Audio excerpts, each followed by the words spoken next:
जी, जवाब ले लेते हैं संजय जी। इस प्रकार की मिथ्या जानकारियां देने वाले प्रधानमंत्री की हर बात पर हम भरोसा नहीं कर सकते। ठीक है, प्रेम शुक्ला, कांग्रेस का यह भी कहना है, विपक्ष का यह भी कहना है कि बीजेपी ने तो क्लेम कर दिया है कि अगले प्रधानमंत्री भी अब मोदी होंगे, और प्रधानमंत्री ने लाल किले की प्राचीर से भी बोला कि अगली बार जब मैं आऊंगा तो अपना रिपोर्ट कार्ड पूरी और दूंगा।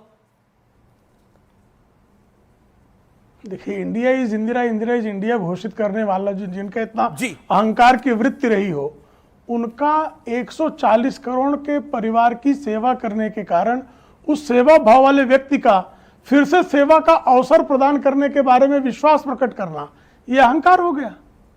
गजब की तुलना है भाई, गजब की संसदीय परंपरा की बातें चल रही हैं। जब प्रधानमंत्री पंडित जवाहरलाल नेहरू थे और डॉक्टर बाबा साहब आंबेडकर त्यागपत्र देकर निकल रहे थे, तो इसी संसद में उनको अपने त्यागपत्र पर वक्तव्य देने से नेहरू जी ने रोक दिया, नहीं देने दिया, और डॉक्टर बाबा साहब आंबेडकर को संसद के बाहर आकर वक्तव्य देना पड़ा। इतनी तानाशाही इस देश में संभव ही नहीं है जी। आज जिस तरह का हम पारदर्शी लोकतंत्र में बैठे हैं, संसद में खड़े होकर जवाब ले लेते हैं, आपके लोग जिस तरह की अभद्रता करते हैं, उस अभद्रता पर संसदीय परंपरा के अनुकूल ही कार्रवाई हुई है।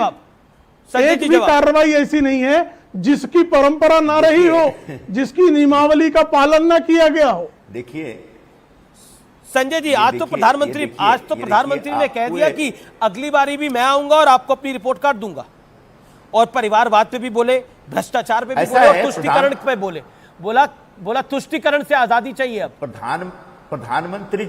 प्रधानमंत्री जी एक वातावरण तैयार करने के लिए इस प्रकार की अतिरंजनापूर्ण बातें करते रहते हैं।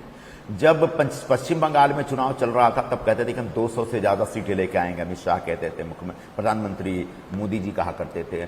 कर्नाटक में बोले कि हम 150 सीटें लेके आ रहे हैं। तो इस प्रकार का एक वातावरण निर्मित करने के लिए, सच ये है कि भारतीय जनता पार्टी की नीचे के पैरों के नीचे की जमीन खिसक गई है इंडिया बनने के बाद से। इसलिए पहले इंडिया को इन्होंने आतंकवादी संगठन से तुलना की, अब हमको घमंडिया कह रहे हैं। तो हमको तो आतंकवादी तक कह चुके हैं, अब घमंडी कहेंगे तो हमको क्या फर्क पड़ता है। लेकिन प्रधानमंत्री की तरफ से इस प्रकार की भाषा का इस्तेमाल विपक्षी दल के संगठन के लिए नहीं होना चाहिए। यह प्रधानमंत्री के गरिमा को शोभा नहीं देता। प्रधानमंत्री को विपक्ष के साथ एक संवाद रखना चाहिए, और हम दोनों पक्ष अपनी अपनी बात रखेंगे और जनता को तय करना हो। 140 करोड़ जनता का प्रतिनिधित्व तो प्रधानमंत्री नहीं करते, उनका तो टोटल वोट ही 35 करोड़ है। 35 करोड़ से ज्यादा लोग तो बीजेपी में विश्वास ही नहीं करते, तो काहेगा 140 करोड़ लगाए हुए हो।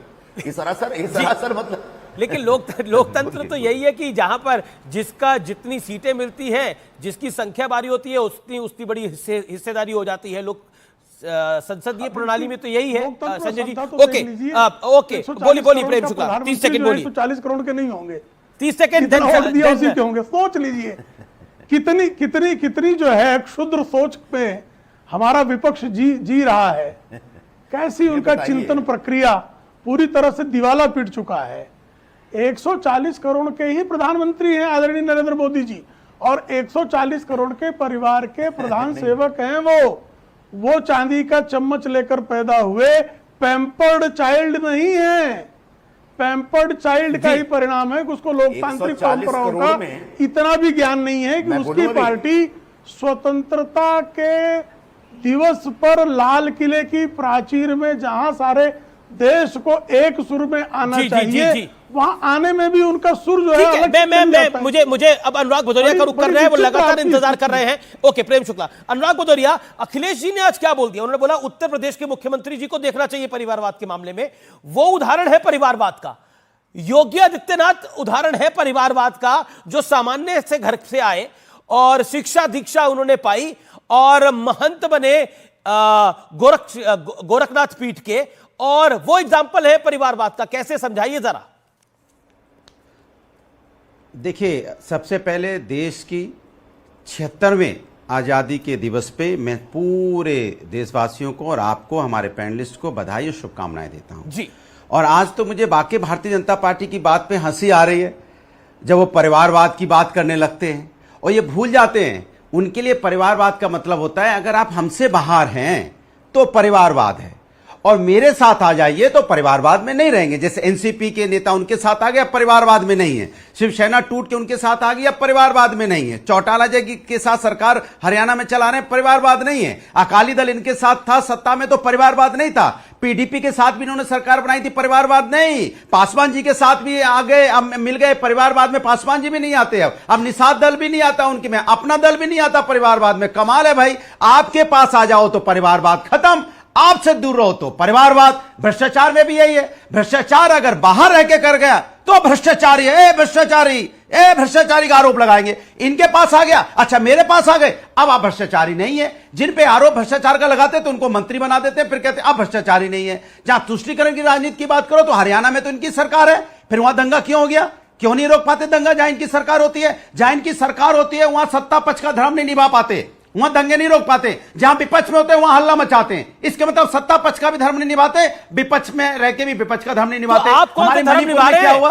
अच्छा ये बताइए, योगी जी, ये अखिलेश जी ने जो बोला, योगी जी का परिवारवाद क्या है? मैं इसका जवाब आपसे जानने की चेष्टा करूंगा। ब्रेक के बाद भी एक अंतराल के लिए रुक रहा हूं। आप देख रहे हैं आर पार का बेहद खास एडिशन, क्योंकि आज आजादी का दिन है। अंतराल के बाद एक बड़ी खबर के साथ वापस आ रहा हूं।